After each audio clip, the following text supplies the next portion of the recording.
For decades, the .22 Magnum lived in a strange place in the handgun world. Everyone respected the cartridge, but not everyone trusted the platforms built around it. In rifles, it made perfect sense. It was fast, flat enough for small game distances, useful for varmints, and more authoritative than .22 long rifle without stepping into centerfire territory. In revolvers, it also made sense. A rimfire cartridge does not have to feed from a magazine or cycle a slide when it is sitting in a cylinder. But in semi-automatic pistols, the story was different.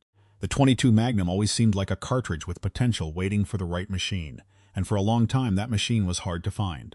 That is the real conflict behind the modern .22 Magnum pistol market. It is not just about which pistol holds the most rounds or which one looks the most tactical. It is about whether manufacturers have finally solved the old rimfire autoloader problem. The .22 Winchester Magnum rimfire is longer, more powerful and more pressure-sensitive than .22 long rifle, but it still carries the quirks of rimfire ignition and rim case geometry. That means feeding, extraction, timing, slide weight, magazine design, and ammunition selection matter more than casual shooters expect. A centerfire pistol can often muscle through imperfections that a rimfire semi-auto cannot. With .22 Magnum, the gun and cartridge have to cooperate closely, or the whole promise falls apart. That promise is powerful because .22 Magnum offers something many shooters want: low recoil, high velocity, lightweight, useful penetration, and the possibility of very high capacity. It is not a service pistol cartridge in the traditional sense, and pretending otherwise does not help anyone. But it does occupy a fascinating middle ground. It shoots flatter and hits harder than most people expect from a rimfire.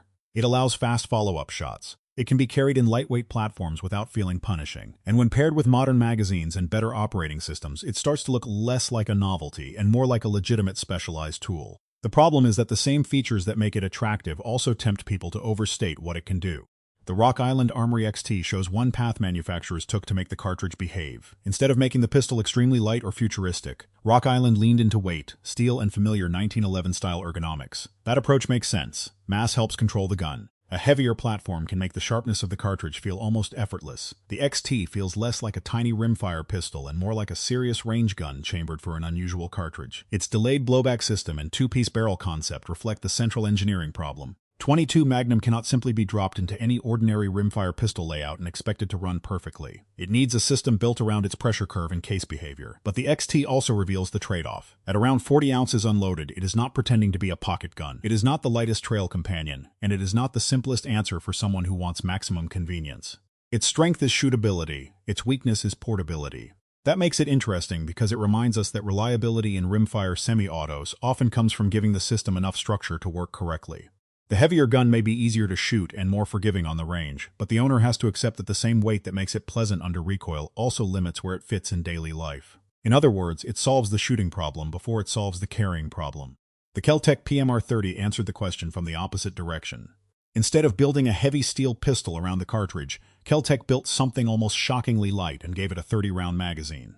That was the breakthrough that made people pay attention. 30 rounds of .22 Magnum in a handgun changes the emotional math. Suddenly, the conversation is not about a small rimfire trying to imitate a bigger cartridge. It is about volume, speed, and controllability. The PMR-30 became famous because it felt unlike almost anything else. Featherweight, loud, fast, strange-looking, and packed with more ammunition than people expected from a handgun that light. But high capacity creates its own illusion. 30 rounds sounds like a solution, but capacity does not replace reliability, shot placement, or realistic expectations about terminal performance. It gives the shooter more chances, but it does not make each individual round more powerful than it is. That is the trap with high-capacity rimfire pistols. People can become so impressed by the number in the magazine that they forget the cartridge still requires precision and the firearm still requires proof. A PMR-30 that runs well with the right ammunition can be extremely useful and fun, but it also teaches an important lesson. In .22 Magnum semi-autos, magazine design and ammunition compatibility are not side issues. They are the heart of the platform. The Walther WMP represents the next stage in the evolution, treating the .22 Magnum pistol like a modern tactical platform rather than a quirky rimfire experiment. Optics-ready slide, accessory rail, ambidextrous controls, bright sights, and a full-size polymer frame all send a clear message. Walther is not presenting the cartridge as a novelty. It is placing it inside the same design language shooters recognize from modern defensive pistols. That matters because perception shapes adoption. When a .22 Magnum pistol looks and handles like a serious modern handgun, more shooters are willing to evaluate it as a practical tool instead of dismissing it as a range toy. Still, the modern features do not erase the basic question: what is the role? A red dot on a .22 Magnum pistol can make the gun extremely easy to shoot accurately at reasonable distances. A light rail may make sense for certain defensive or utility setups where lawful and appropriate. Ambidextrous controls are genuinely useful for left-handed shooters or anyone who values adaptable handling. But features can also encourage a kind of tactical theater if the owner does not understand the cartridge's limits. The WMP does not turn .22 Magnum into 9mm. It makes the .22 Magnum easier to use well. That distinction matters. The gun improves the shooter's interface with the cartridge, but it does not change the cartridge's fundamental identity. Then there is the Arms MP-22 Accelerator, a pistol that feels almost like a different species. It is massive, long-barreled, heavy, and built around accuracy rather than convenience. In a market where everyone seems obsessed with compactness, the Accelerator takes the opposite position. It says that if you want to get the most out of .22 Magnum, stop trying to shrink everything. Give the cartridge barrel length, give the shooter stability, give the gun enough weight to settle down and enough sight radius or optic support to stretch its legs. That makes it less practical as a carry pistol, but far more interesting as a hunting or precision rimfire handgun. This is an important reminder because .22 Magnum is highly sensitive to barrel length. The cartridge earns much of its reputation from velocity, and velocity depends heavily on the platform. A long-barreled pistol will usually give the round a very different personality than a short, lightweight handgun. That is why the Accelerator still has a following even after being discontinued. It serves the shooter who wants performance more than portability. It is not trying to be the easiest pistol to store, conceal, or carry. It is trying to be the pistol that lets the cartridge breathe. In a world of compact tactical rimfires, that old-school long-barrel approach still has a serious argument behind it. The Smith Wesson M&P-22 Magnum may be the clearest sign that the category has changed. What makes it important is not just capacity, although 230-round magazines certainly get attention. The deeper story is the operating system. By adapting a locked breech, gas-operated concept, Smith & Wesson addressed the long-standing problem of making a high-capacity .22 Magnum pistol run more like a modern centerfire design. That is not a small detail. It changes the way people think about rimfire pistols. Instead of accepting that .22 Magnum semi-autos must be temperamental, the design suggests that reliability can be engineered more directly if the system is built around the cartridge from the beginning. That is why this pistol feels like a turning point. It takes the features shooters now expect: optic readiness, modern ergonomics, corrosion-resistant finish, high capacity, manageable weight, and combines them with an action designed to tame the cartridge's timing challenges. The result is not just another rimfire pistol with a large magazine. It is a statement that .22 Magnum can live inside a serious modern pistol architecture. But again, the honest view matters. Even with better engineering, this is still a rimfire.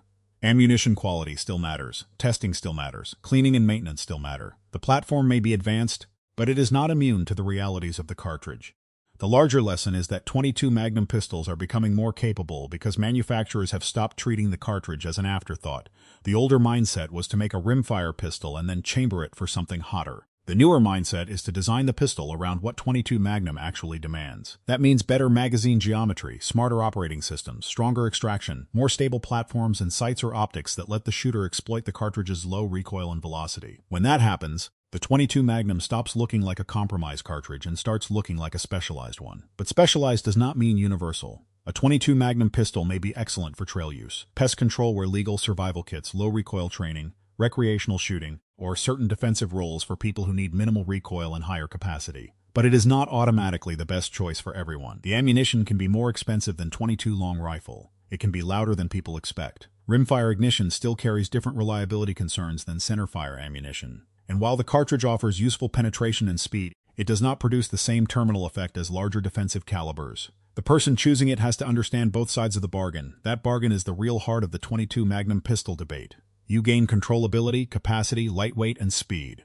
You give up the centerfire standard of ignition reliability and the larger wound potential of more common defensive calibers. You gain a cartridge that is pleasant to shoot quickly. You give up some margin if your hits are poor. You gain a platform that can be incredibly useful in the right environment. You give up the simplicity of choosing a conventional handgun cartridge with decades of institutional support behind it. None of that makes .22 Magnum bad. It makes it honest. And maybe that is why these pistols are becoming more interesting now. Shooters are no longer looking only for the traditional answers. They want firearms that fit specific roles. They want low recoil without giving up all performance. They want high capacity without the weight of a full-size service pistol. They want pistols that are fun on the range but still useful beyond casual plinking. .22 Magnum answers those desires better than many people expected, but only when the platform is reliable enough to let the cartridge shine. The cartridge was never the problem by itself. The missing piece was always the gun around it.